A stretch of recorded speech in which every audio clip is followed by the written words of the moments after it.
بسم اللہ الرحمن الرحیم۔ ناظرین کرام السلام علیکم ورحمۃ اللہ وبرکاتہ۔ پیس ٹی وی اردو کے پروگرام رہنمائی کے ساتھ ہم آپ کی خدمت میں حاضر ہیں۔ میں ہوں آپ کا میزبان رانا محمد شفیق خان پسروری، اور میرے دائیں طرف تشریف فرما ہے حضرت مولانا محمد یونس بٹ صاحب۔ میرے سامنے تشریف فرما ہے جناب پروفیسر ڈاکٹر اختر حسین اعظمی، اور ہمارے ساتھ تشریف فرما ہے جناب حضرت مولانا ارشاد الحق عصری۔ ناظرین کرام، ہمارا موضوع جو چل رہا ہے وہ ہے قرآن پاک کے فوائد کیسے حاصل ہوں۔ اسی کے ضمن میں شفاء لما فی الصدور کے حوالے سے دل کی بیماریوں کی بات چل رہی ہے۔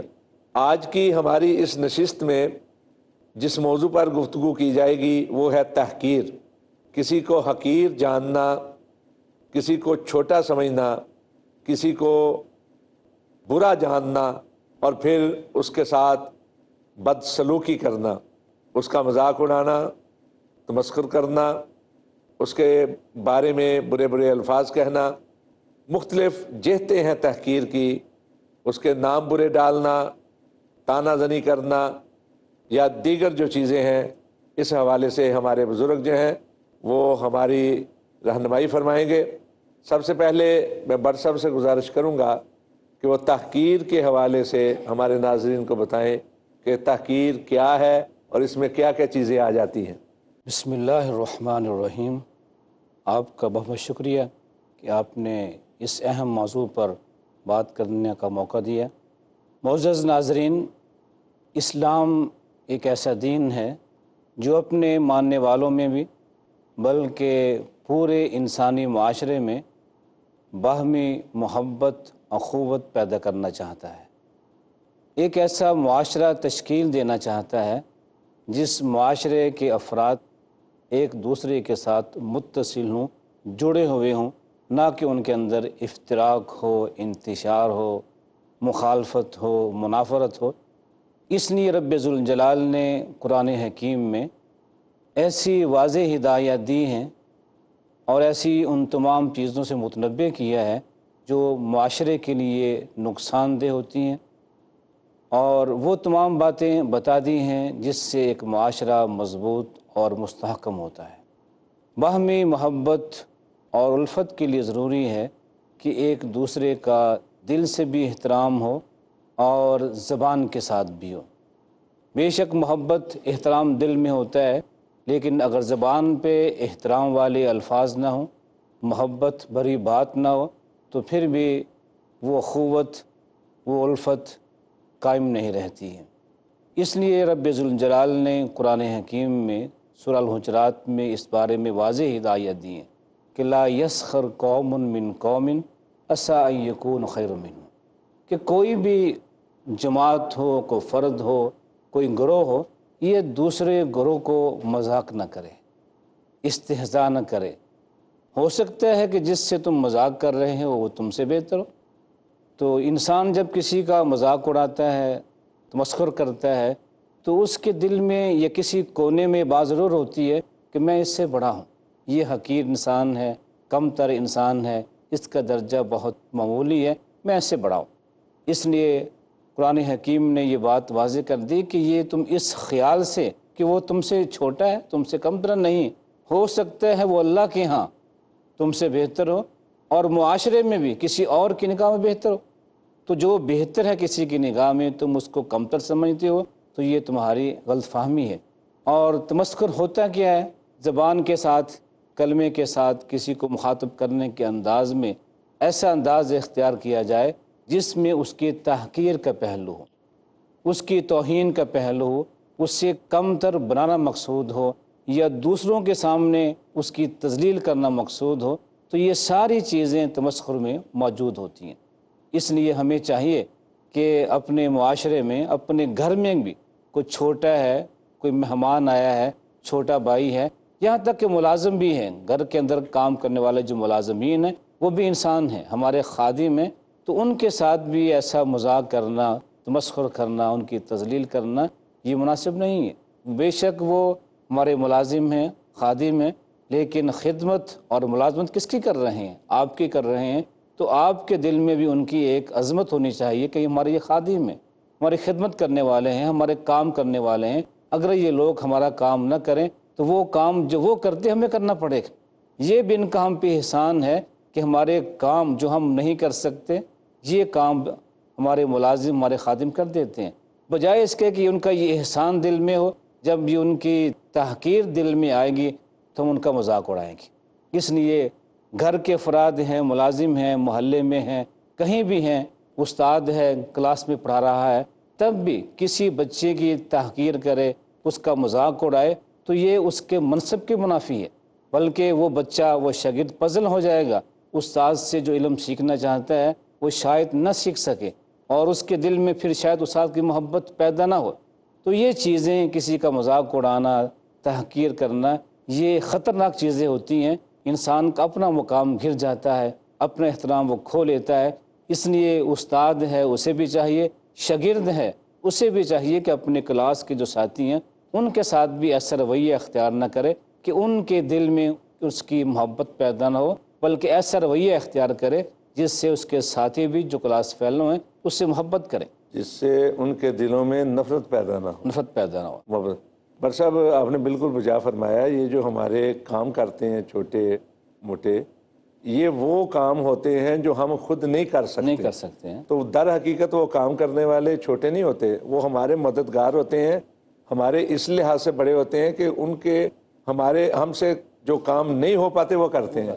وہ بڑا خوب کسی نے کہا کہ جو کوڑا لینے آتا ہے نا وہ کوڑے والا نہیں، کوڑے والے تو ہم ہیں، وہ تو ہمارا کوڑا اٹھا کے لے جاتا ہے، وہ تو صفائی والا ہے۔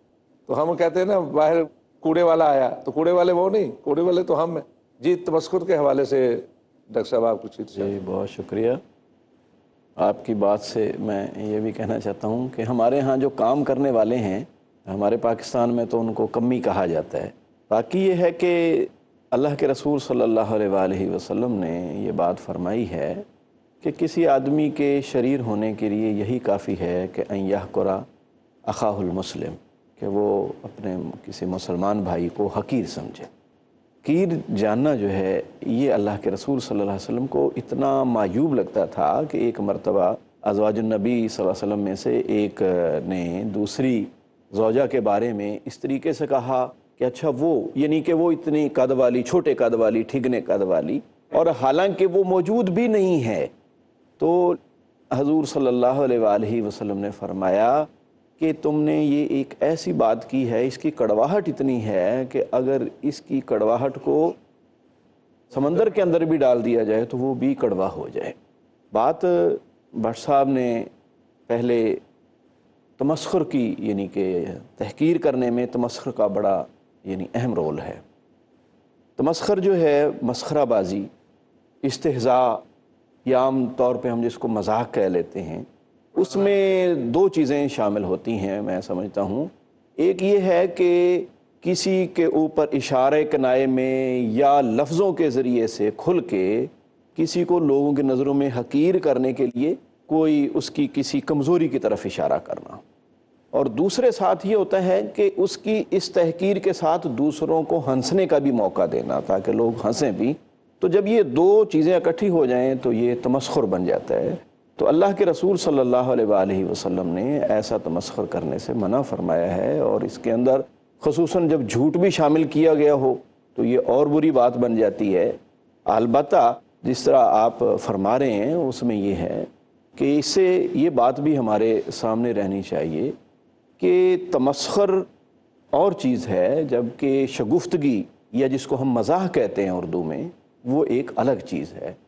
مزاح اور شگفتگی کرنے کا اللہ کے رسول نے منع نہیں فرمایا، بلکہ اللہ کے رسول صلی اللہ علیہ وآلہ وسلم خود بھی اپنے صحابہ کے ساتھ، امہات المومنین کے ساتھ شگفتگی فرمایا کرتے تھے، مزاح فرماتے تھے۔ اس کی بھی بہت ساری خوشطبعی اور بہت ساری مثالیں ہمارے ہاں ملتی ہیں، کیونکہ یہ بات بتانا اس لیے ضروری ہے کہ ہمارے ہاں اہل مذہب کے بارے میں، علماء کے بارے میں عموماً یہ تاثر ہے، یا یہ تاثر ہم نے خود قائم کیا ہے کہ وہ سمجھتے ہیں کہ عالم وہ ہوتا ہے جس کا چہرہ ہر وقت سپاٹ ہو اور ترشی ہو، اور گھر میں آئے تو سب بچے سہم جائیں، اسکول کے یا مدرسے کے اندر جائے تو سارے بچے سمٹ جائیں اور خوف زدہ ہو جائیں اس کے جلال کی وجہ سے یا اس کی رونت یا یبوست کی وجہ سے۔ تو حقیقت یہ ہے کہ اللہ کے رسول صلی اللہ علیہ وآلہ وسلم کے بارے میں مشہور حدیث ہے کہ صحابہ فرماتے ہیں کہ اللہ کے رسول صلی اللہ علیہ وسلم سے زیادہ متبسم چہرے والا ہم نے کوئی فرد نہیں سبحان دیکھا۔ اللہ۔ ناظرین کرام، یہاں وقت ہوا ہے ایک چھوٹے سے وقفے کا۔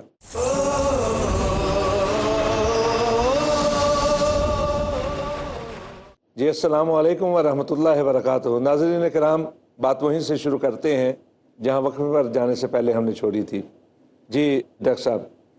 جی میں یہ عرض کروں کہ حضور صلی اللہ علیہ وسلم کس قسم کی شگفتگی فرمایا کرتے تھے، جب یہ معلوم ہوگا تو ہمیں تمسخر میں اور مزاح میں فرق بھی معلوم ہو جائے گا۔ یعنی مزاح میں اور تمسخر میں؟ جی جی، مزاح یہ ہے کہ یعنی کوئی ایسی بات یا ایسا عمل کریں کہ جس میں جھوٹ بھی شامل نہ ہو اور کسی کی تحقیر بھی مقصود نہ ہو، لیکن آپس میں خوشگواری بھی پیدا ہو جائے۔ جیسے حضور صلی اللہ علیہ وآلہ وسلم کے پاس ایک بدو آیا اور اس نے کہا کہ مجھے سفر کے لیے اونٹ چاہیے ہے، سواری کے لیے۔ آپ صلی اللہ علیہ وسلم نے فرمایا اچھا اونٹنی کا بچہ دے دیتے ہیں۔ تو اس نے کہا کہ یا رسول اللہ مجھے سفر کرنا ہے، میں اونٹنی کے بچے کا کیا کروں گا؟ آپ صلی اللہ علیہ وسلم نے فرمایا کہ بھائی ہر اونٹ اونٹنی کا بچہ ہی تو ہوتا ہے۔ تو اب اس سے دیکھیں کہ کسی کی دل آزاری نہیں کی گئی۔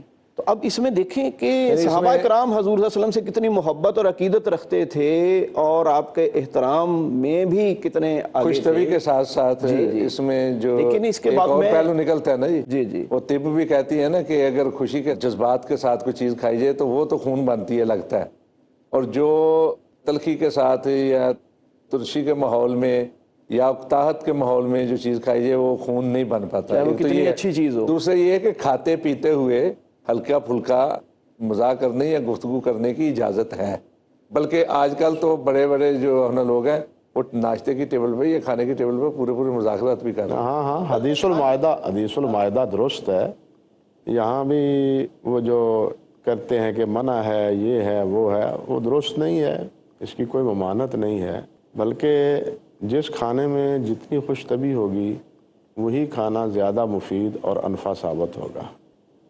جنت کے کھانے کے بارے میں بھی اللہ سبحانہ و تعالیٰ نے جو باتیں ذکر فرمائی ہیں نا، ان میں بھی یہ چیزیں موجود ہیں کہ اہل جنت ایک دوسرے سے یہ چیزیں لیں گے۔ میں آپ کو کسی کو دیں گے، کسی سے لیں گے، وہ دوں گے، یعنی ایک دوسرے سے کھاتے ہوئے بھی کسی کو پکڑائیں ان کا احترام بھی اس میں ہوگا، اس میں محبت کا پہلو بھی ہے اور وہاں بات کا پہلو بھی ہے۔ اصل میں دیکھنا یہ ہے کہ اللہ تبارک و تعالیٰ نے بنایا ہے نا جو کچھ جنت، بلکہ علماء تو یہ کہتے ہیں کہ یہ دنیا ساری جو ہے نا یہ انسان اس دنیا کا خلاصہ ہے۔ جی جی، انسان اس دنیا کا خلاصہ ہے اور یہ دنیا جو ہے وہ آخرت کا خلاصہ ہے۔ جو کچھ آخرت میں ہے اس کا کچھ نہ کچھ پرتو، اس کا نشانات دنیا میں موجود ہے، اور جو کچھ اس دنیا میں پورا ماحول ہے، دریا ہیں، سمندر ہے، پانی ہے، پہاڑ ہیں اور ریت ہے، درخت ہے، جڑی بوٹیاں ہیں، مختلف انواع و اقسام کی، بالکل وہی تقسیم اس حضرت انسان میں بھی اللہ سبحانہ و تعالیٰ نے رو رکھی ہے۔ علامہ قرطبی رحمۃ اللہ علیہ نے اس پر بڑی نفیس بات کی ہے۔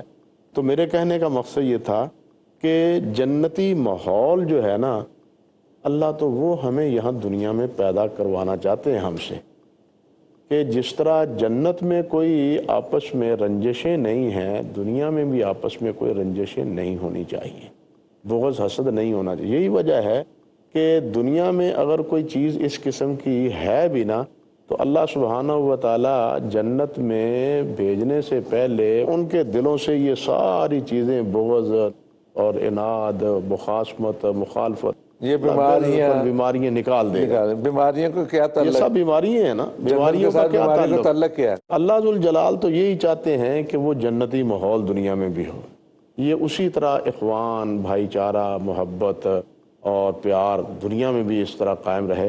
یہ شیطان ہے جو اس کو آپس میں بھڑکاتا ہے، آپس میں لڑاتا ہے، آپس میں ایک دوسرے کے خلاف بغض اور عناد پیدا کرتا ہے، کیونکہ اس نے تو اللہ رب العزت کے سامنے یہ قسم اٹھا رکھی ہے، لَأُضِلَّنَّهُمْ، میں ان تمام کو گمراہ کروں گا۔ اس نے تو اللہ کی قسم، وَبِعِزَّتِكَ لَأُغْوِيَنَّهُمْ أَجْمَعِينَ، کہ تیری عزت کی قسم میں ان کو جناب ضرور گمراہ کروں گا۔ شیطان نے وہ تو بھی اس پر اللہ کی قسم ہی کھائی۔ ہاں اللہ کی قسم کھائی، تو اس نے تو یہ کام کرنا ہی کرنا ہے، لیکن انسان کی انسانیت کا تقاضا ہے کہ وہ ان شیطان کے ہاتھوں نہ کھیلے، بلکہ وہ رحمان کا بندہ بن کے رحمان کے بندوں کے ساتھ وہ محبت کا اور بھائی چارے کا مظاہرہ کرے۔ یہ تمسخر ہے، یہ دراصل اسی وقت پیدا ہوتا ہے جب انسان اپنے آپ کو بڑا سمجھتا ہے اور دوسرے کو حقیر سمجھتا ہے، لیکن اللہ ذوالجلال کی نگاہ میں کوئی بندہ مومن جو ہے نا وہ حقیر نہیں ہے۔ اللہ ذوالجلال کے ہاں حقیر وہ ہے جو اللہ کا نافرمان ہے، اللہ کا باغی ہے، جو شرک و کفر میں لتھڑا پڑا ہے، اور انہی کو اللہ ذوالجلال نے فرمایا ان شر الدواب عند اللہ، وہ سب سے برے ہیں اللہ کے نزدیک وہ ہیں۔ باقی اللہ ذوالجلال کے نزدیک تو آپ وہ حدیث سامنے رکھیں، ابن ماجہ میں اور دوسری حدیث مبارکہ میں یہ بات موجود ہے کہ سید کائنات حضرت محمد رسول اللہ صلی اللہ علیہ وسلم نے ایک مرتبہ بیت اللہ کو مخاطب ہو کے یہ بات ارشاد فرمائی تھی کہ اے اللہ کے گھر، تیری خوشبو کتنی پاکیزہ ہے، تیری فضا کتنی بابرکت ہے، تو کتنا حرمت والا ہے، لیکن مجھے میرے اس اللہ کی قسم جس کے ہاتھ میں محمد کی جان ہے، ایک بندہ مومن کی حرمت تم سے بھی زیادہ اللہ کے ہاں ہے۔ ان حرمت المومن اعظم من حرمت ہے۔ آپ اندازہ کیجئے کہ یہ نبی کریم صلی اللہ علیہ وسلم نے ایک مومن انسان کی حرمت کا ذکر کیا ہے، اور کس کے مقابلے میں؟ اللہ اکبر کبیرہ، بیت اللہ کے مقابلے، بیت اللہ کی حرمت جس کے پہ تناسب۔ مر مٹنا، بیت اللہ کی حرمت میں مر مٹنا ہر مسلمان اپنے لیے باعث شرف جانتا ہے۔ شرط جانتا ہے۔ اب بیت اللہ کی حرمت کے لیے تو جیسے آپ نے اشارہ کیا، فرمایا کہ جناب ہر آدمی جذباتی ہو جائے اور اپنے ہاتھ سے مسلمانوں کو جناب وہ تہ تیگ کرتا پھرے، اس نے کیا ہے اللہ کے گھر کی حرمت سمجھی؟ کچھ بھی اس کو سمجھنا چاہیے کہ اگر اللہ کے گھر کی حرمت ہے تو ایک بندہ مومن کی بھی حرمت ہے۔ جس مالک نے یا جس پیارے پیغمبر صلی اللہ علیہ وسلم نے بیت اللہ کی حرمت کا ذکر کیا ہے، اسی ہستی نے اور اسی مالک نے اس بندہ مومن کی حرمت کا بھی ذکر کیا ہے کہ اس کا بھی احترام کم نہیں ہے، اس لیے اس کا تمسخر اڑانا، اس کو نیچا دکھانے کی کوشش کرنا، یہ ایک بندہ مومن کا کام نہیں ہے۔ اور وہ زبان سے بھی ہو سکتا ہے، جس طرح ڈاکٹر صاحب نے فرمایا، اشارے سے بھی ہو سکتا ہے۔ نبی علیہ الصلوۃ والسلام کے اس فرمان سے پتہ چلتا ہے کہ زبان سے ہی تمسخر نہیں ہے، اشاروں کے نایوں سے بھی ہوتا ہے اور زبان سے بھی ہوتا ہے۔ دیکھیں نا کہ کوئی آدمی چل رہا ہے، ہاں جی، تو چلتے چلتے بتقاضۂ بشریت یا خلقت کی وجہ سے، اس کی پیدائش کی وجہ سے اس کے اندر کوئی معذوری ہے، تو چلتے ہوئے اس کی نقل اتارنا، یہ منع ہے نا۔ یہی بات میں کہنا یا اشارہ کر کے کوئی بات کر رہا ہے تو اشارہ کر کے، یہی بات میں کہنے والا تھا کہ نہ صرف یہ بلکہ کسی مسلمان بھائی کی اس طرح اس میں کوئی کمزوری ہے تو اس کی نقل اتارنا، اس کو بھی نبی علیہ الصلوۃ والسلام نے منع کیا ہے۔ اس سے بھی اس کی سبکی ہوتی ہے، اس سے بھی اس کی دل آزاری ہوتی ہے۔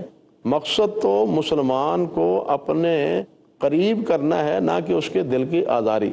بلکہ وہ حافظ شرازی نے بڑی اچھی بات کہی، وہ کہتے ہیں مباش در پہ آزار وہ ہرچے خواہی کن، کہ در طریقت ما غیر عظیم گناہ نیست، کہ کسی کی دل آزاری نہ کرو، جو چاہو کرو، دل آزاری نہ کرو ہمارے اس راستے میں، کہ اس میں علاوہ اور کوئی گناہ نہیں۔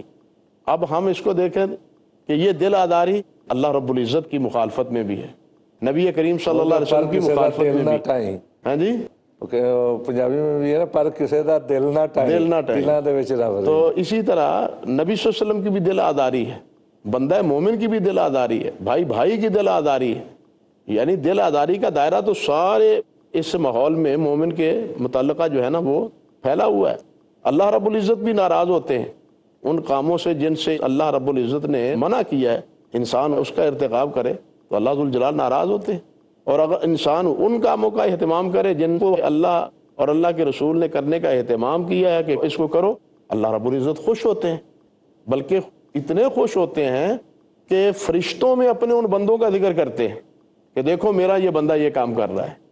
تو کہنے کا مقصد یہ تھا کہ کسی کی دل آزاری نہیں ہونی چاہیے، اور یہ تمسخر اس کی تو بنیاد ہی دل آزاری پر ہے کہ وہ دوسرے کو حقیر سمجھتا ہے، اس کی دل آزاری کرتا ہے، اس کا مذاق اڑاتا ہے، نبی علیہ الصلوۃ والسلام نے اس کی اجازت نہیں دی، بلکہ اگر کسی میں کوئی اس قسم کی کمزوری ہے تو اس کی نقل اور حکایت کرنے سے بھی منع کیا۔